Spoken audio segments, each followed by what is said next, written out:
오늘은 골로새서 4장 7절에서 9절에 있는 말씀을 가지고 교회란 무엇인가 15번째 말씀을 함께 나누겠습니다. 먼저 말씀을 봉독합니다. 두기고가 내 사정을 다 너에게 알려주리니 그는 사랑받는 형제요 신실한 일꾼이요 주 안에서 함께 종이된 자니라. 내가 그를 특별히 너에게 보낸 것은 너희로 우리 사정을 알게 하고 너희 마음을 위로하게 하려 함이라. 신실하고 사랑받는 형제 오네시모를 함께 보내노니 그는 너희에게서 온 사람이라. 그들이 여기 일을 다 너희에게 알려주리라. 아멘. 기도하겠습니다. 하나님 감사합니다. 오늘도 말씀을 통해서 교회란 무엇인가 라는 제목을 갖고 함께 말씀 나누기 원합니다. 우리의 삶에 있어서 전혀 뗄래야 뗄 수가 없는 교회, 또 하나님 우리를 부르신 교회로서의 존재 이유, 또 우리가 섬기는 교회 공동체를 위해서 우리가 다시 한번 새로운 교회의 모형과 방향을 찾기를 원합니다. 말씀을 통해서 깨닫는 시를 허락해 주시고 우리가 하나님 말씀 앞에 온전히 서서 하나님께서 원하시는 교회가 무엇인지를 찾는 시간 되게 하여 주옵소서. 감사드리며 예수님의 이름으로 간절히 기도하옵나이다. 아멘. 18세기 영국의 개혁자 존 웨슬리는 완전한 신앙을 갖기 위해서 3H가 필요하다고 했습니다. 첫째는 헤드, 머리입니다. 생각을 잘 해야 한다는 것입니다.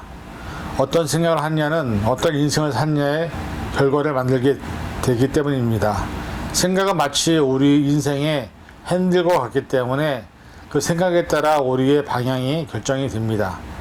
둘째는 하트입니다. 마음이죠. 성령의 감동과 하나님의 사랑이 충만한 마음이 있을 때 마음이 병들면 육체가 병드는 것처럼 그래서 마음이 건강해야 한다고 말하고 있습니다. 셋째는 핸드입니다. 손입니다. 손은 실천을 말합니다. 행동을 옮겨야 하는 것이고 올바른 실천, 올바른 행동이 축복의 열매, 행복의 열매를 가져옵니다. 여러분들은 이 세 가지 3H에 대해서 어떻게 생각하십니까? 사실 예수님 주변에 예수님이 사역하시던 그 시대에는 수많은 사람들이 항상 예수님 주변에 있었습니다. 지붕을 뜯고 내려간 중병자나 뽕나무에 올라간 삭개오 이야기, 오병이어로 수많은 사람을 먹인 사건 등은 주님을 따른 사람이 얼마나 많았던지를 보여줍니다. 그러나 그 기적의 현장에서 구경꾼으로 만족을 했었던 사람도 있었고 또 실제로 예수님을 따르는 진정한 제자들도 있었던 것을 보게 됩니다. 구경꾼과 제자는 다릅니다.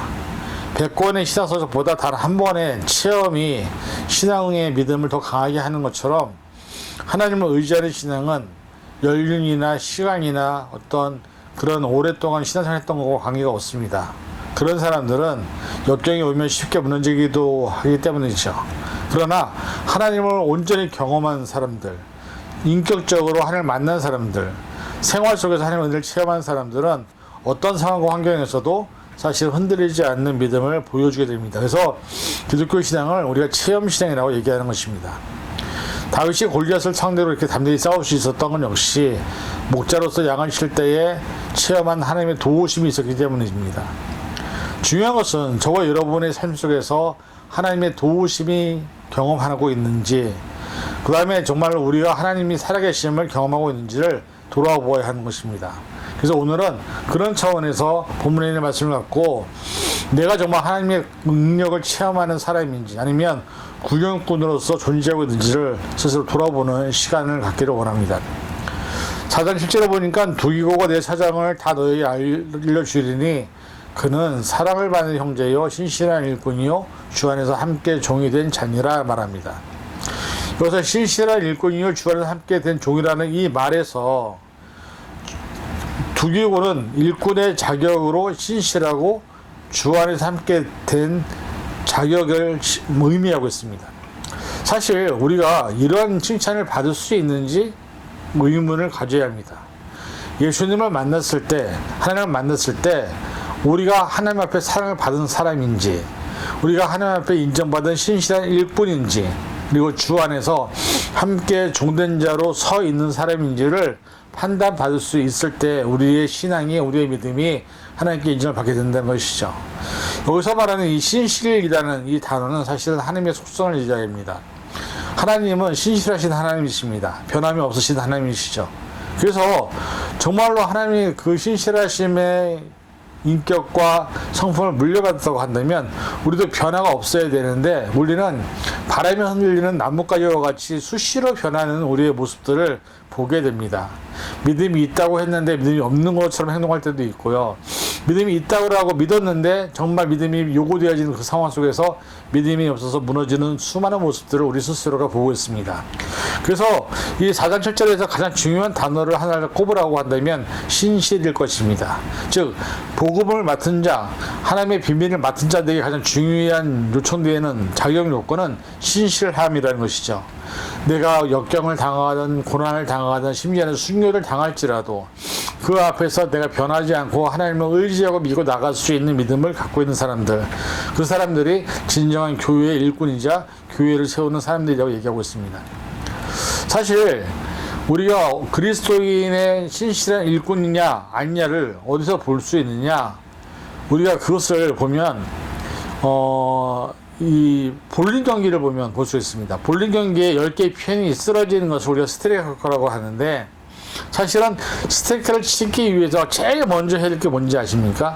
가운데 있는 1번 핀을 맞춰야 그 뒤에 있는 핀들을 쓰러질 수 있게 되는 것이죠. 그래서 하나님께서 나를 불러주신 목적과 사명을 제대로 알고 있느냐, 1번 핀을 맞추느냐 안 맞추느냐는 것처럼 우리가 스트라이크를 치려고 한다면 하나님이 나를 불러주신 목적과 사명이 무엇인지를 정확하게 알아야 한다는 것입니다. 그리고 두 번째가 필요한 게 뭐냐, 볼링은 공을 던질 때 공의 방향이 중요합니다. 한번 던져진 공은 방향이 틀어져 버리면 옆으로 빠지거나 또 새거나 하나도 피를 못 맞히는 경우도 많습니다. 마찬가지로 우리가 믿음이라고 하는 방향, 우리가 예수 그리스도라는 방향, 십자가라고 하는 그 방향을 향해서 가고 있는지를 돌아보아야 한다는 것이죠. 그 다음에 세 번째가 스페어라를 잘 처리하는 것이 점수가 잘 나오는 것이죠. 한 번 쳤을 때 1개가 칠 수도 있고 8개 칠 수도 있고 해서 남는 핀도 있습니다. 그래서 그 남은 핀을 잘 마무리해야 스페어 처리가 되는 것이죠. 신앙에서도 끝까지 잘 견디는 자가 구원을 받습니다. 근데 여러분 아십니까? 볼링을 만든 사람이 바로 우리가 잘 알고 있는 종교개혁자 마틴 루터입니다. 마귀를 상징하는 핀을 세워놓고 볼을 굴렸던 것이 볼링의 시작이었습니다. 신앙은 영적 싸움에서 대적으로서 우리의 영혼을 도둑질하려고 죽이고 멸망하려고 하는 원수 마귀를 향해서 초점을 맞추는 것이고, 그들을 향해서 공을 던져서 말씀으로 믿음으로 공을 던져서 그 영혼, 그 세력들을 무너뜨리는 것. 에베소 6장 12절에 보면 우리의 씨름은 혈과 육을 상대하는 것이 아니요 통치자들과 권세들과 이 어둠의 최선 주관자들과 하늘에 있는 악한 영들을 상대함이라고 말씀하고 있습니다. 그래서 우리가 정말로 주님의 신실한 일꾼이 되기 위해서 무엇이 있어야 되느냐, 복음에 있어서 우리가 그 복음을 정말 내가 간직하고 있느냐, 그 다음에 두 번째는 내가 인격적인 생활을 함에 있어서 진실함이 거짓이 없이 정말 살고 있느냐, 세 번째는 예수 그리스도를 위해서 변하지 않는 믿음을 소유하고 있느냐, 이런 것들이 바로 자기와 함께한 두기고라는 사람이 가졌던 성품이었다는 것이죠. 그리고 바울은 그러한 사람의 예를 들면서 우리가 또 다른 21세기의 두기고가 되기를 바라고 있다는 사실을 말씀하고 있습니다. 고난은 피할 수 없습니다. 그러나 그 고난을 이겨내는 사람, 그리고 고난을 견뎌내는 사람이 바로 그리스도인이라고 얘기하고 있기 때문에 저와 여러분의 삶 속에서 물론 고난과 어려움이 있겠죠. 그러나 그 모든 것들을 이겨내고 견뎌내서 하나님이 기뻐하시는 믿음의 선한 일꾼들이 될 수 있기를 주님의 이름으로 간절히 축원을 드립니다. 4장 8절에 보니까 내가 그를 특별히 너에게 보내는 것은 너희로 우리 사정을 알게 하고 너희 마음을 위로하게 하려 함이라. 이 말씀을 보게 되면 두기고를 보내는 것이 왜 그러느냐, 우리 사정을 알게 하고 그리스도의 충성된 종의 내정과 사생활을 다른 신자들에게 알려질 때까지 그것이 필요하다는 것이죠. 충성된 종의 이면에는 사실은 또 다른 모습들이 있다는 것입니다. 바울은 그리스도를 위해서 옥에 갇히는 생활의 이면, 그것이 모든 교회에 큰 감동과 격려를 줄 것으로 믿었기 때문이죠. 우리가 잘 있는다고 해서 되는 것이 아니라 고난이 당하는 바울의 모습도 같이 전해질 때 바울을 위해서 기도하는 사람들이 더 뜨겁게 기도할 것이고, 또 바울이 어려움이 있을 때 전적으로 필요한 것도 도움을 줄 것이고, 또 바울이 힘들고 어려운 상황 속에서 복음을 증거하는 그것에 힘을 싣기 위해서 기도가 필요했다는 것이죠. 사실 이렇게 모습을 보면 우리가 교회를 위해서 얼마나 기도하고 있는가, 우리는 교회 사정을 위해서 얼마나 잘 알고 있는가. 사실 많은 사람들이 교회의 주인이냐 아니면 교회의 방문객이냐에 따라서 달라지게 됩니다. 주인으로 있는 사람들은 무엇을 보느냐, 교회의 사정도 알게 되고 교회 환경도 알게 되고 교회가 무엇이 필요한지도 알게 되고, 그래서 그것을 위해서 자신의 것을 내어놓아 교회에 필요한 것들을 채우게 되는데, 관람객으로 온 사람들, 그냥 구경꾼으로 온 사람들은 그냥 예배만 왔다가 가는 사람들이 많기 때문에 그 사람들에게 절대 교회가 무엇이 필요한지도 모르고 관심도 없고, 교회가 어떻게 되든 말든 나는 예배만 드리고 가면 된다고 얘기하는 사람들이 많이 있다는 것이죠. 저와 여러분들은 구경꾼입니까? 아니면 주인입니까? 주인의식이 있는 사람과 주인의식이 없는 사람은 분명히 다릅니다. 사실 우리가 생활을 할 때 하나님은 우리의 삶을 통해서 놀라운 것들을 많이 보여주셨습니다. 근데 중요한 것은 뭐냐면 그 삶 속에서 하나님이 우리를 통해서 주시는 여러 가지 많은 것들, 그것은 우리를 위해서 주신 것입니다. 그 위해서 주신 것들을 교회를 위해서 사용하라고 주신 것이죠. 절대 우리의 개인적인 사유나 여러 가지 또 삶의 문제들을 위해서 주신 것이 아님을 기억을 해야 됩니다. 오늘 우리가 이 세상을 살면서 우리는 과연 어떻게 사는 것이 중요한 것인지를 생각해야 됩니다. 교회가 부름받았다는 이유는, 교회가 존재하는 이유는 사실 우리가 교회로서 존재하기를 바라시기 때문에 교회를 우리에게 주신 것입니다. 여러분, 오늘 우리가 세상을 살면서 내가 가정에서 존재하는 이유도 똑같습니다. 가정이 나로 인해서 생기는 것인지 또 나로 때문에 가정이 생기는 것인지 생각해 보아야 한다는 것이죠. 왜냐면 우리가 존재하는 이유가 교회에 있기 때문이죠. 하나님의 복음을 맡은 자로서 또 그리스도를 전하는 자로서 우리가 해야 될 사명은 하나님의 능력을, 하나님의 사랑을 절대 나타내지 않고서는 살 수 없는 존재라는 것을 인정해야 됩니다. 이런 글이 있어서 먼저 여러분에게 하나 소개를 하고 싶습니다. 너희는 나를 주라 부르면서 따르지 않고, 빛이라 부르면서도 우러르지 않고, 길이라 부르면서도 걷지 않고, 삶이라 부르면서도 의지하지 않고, 슬기라 부르면서도 배우지 않고, 깨끗하다 하면서도 사랑하지 않고, 부자라 하면서도 구하지 않고, 영원이라 부르면서도 찾지 않고, 어질다 하면서도 오지 않고, 존귀하다 하면서도 섬기지 않고, 굉장하다 하면서도 존경하지 않고, 의롭다 부르면서도 두려워하지 않나니 그런저 너희를 꾸짖어 나를 탓하지 말라. 어떻게 보면 우리가 사실 교회 안에서 하나님을 생각할 때 좀 이렇게 살고 있는 것이 아닌가.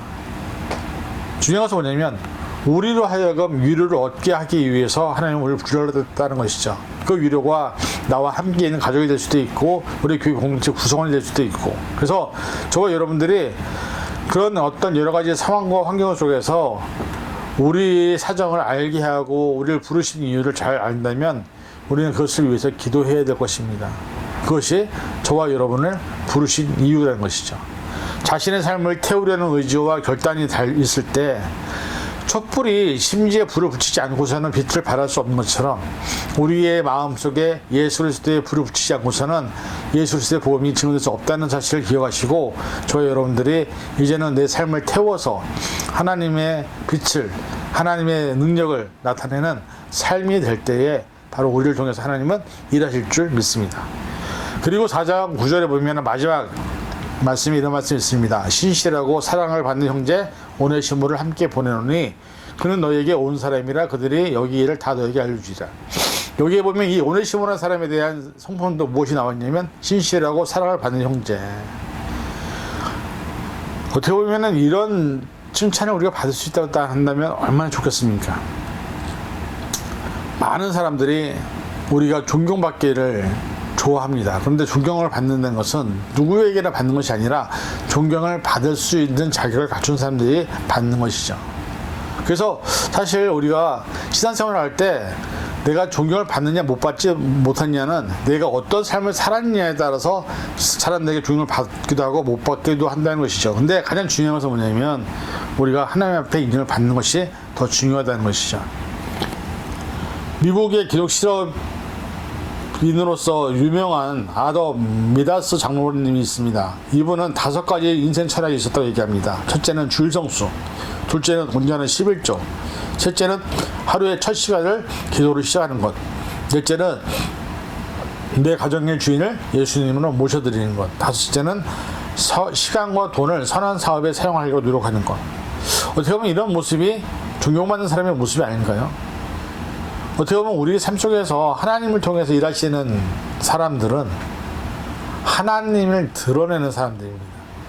우리의 삶을 통해서 하나님이 나타나고, 우리의 삶을 통해서 하나님의 역사가 나타나고, 우리의 삶을 통해서 하나님의 사랑이 나타날 때 하나님의 사람이라고 인정을 받게 된 것이죠.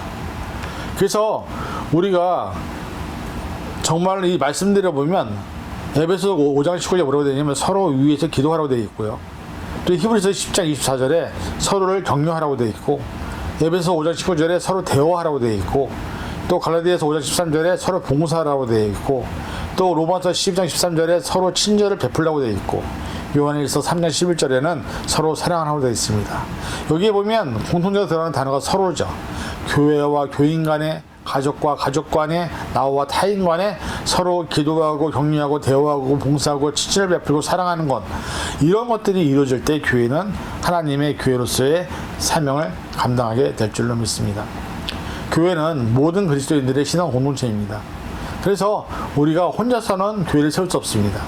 우리가 함께 만들어가는 교회, 그리고 함께 울며 함께 우는 공동체, 그리스도가 살아계신 공동체를 만들기 위해서 우리는 서로 노력을 해야 될 줄 믿습니다.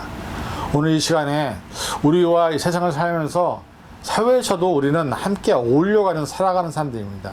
나 혼자 독불장군으로 살 수 없습니다. 마찬가지로 교회도 나 혼자 살 수 없습니다. 나 혼자 할 수 없습니다. 다 같이 함께 할 때 의미가 있고 하나님이 기뻐하실 줄 믿습니다. 저와 여러분들이 이런 교회를 만드셔서 하나님의 능력과 하나님의 사랑을 나타내는 교회를 세울 수 있기를 주님의 이름으로 간절히 축원을 드립니다. 기도하겠습니다. 사랑해 주님 감사합니다. 우리가 교회를 세우는데 서로 자신의 모든 것들을 같이 나누고, 같이 기도하고, 같이 협력하고, 같이 노력하고, 같이 희생하고, 같이 변하지 않는 모습들이 있어야 할 줄 믿습니다. 사람이기 때문에 우리가 영적으로 어떻게 보면 싸움의 대상이 영적인 대상들인데 그 안에서도 흔들지 않고 지치지 않는 견고한 믿음이 필요한 줄 믿습니다. 하나님 그런 믿음을 주셔서 우리가 세우는 교회가 하나님이 기뻐하시는 교회가 될 수 있도록 붙잡아 주옵소서. 세상을 바꾸고 사람을 변화시키고 말씀을 통해서 하나님의 역사가 나타나고 복음의 증거가 나타나고 그리스도의 십자가가 보혈의 피가 흐르는 교회가 만들어져서 하나님의 교회가 다시 한번 새롭게 세상을 이끌어 나가는 교회들 될 수 있도록 붙잡아 주시옵소서. 모든 것 감사드리며 예수님의 이름으로 간절히 기도하옵나이다. 아멘.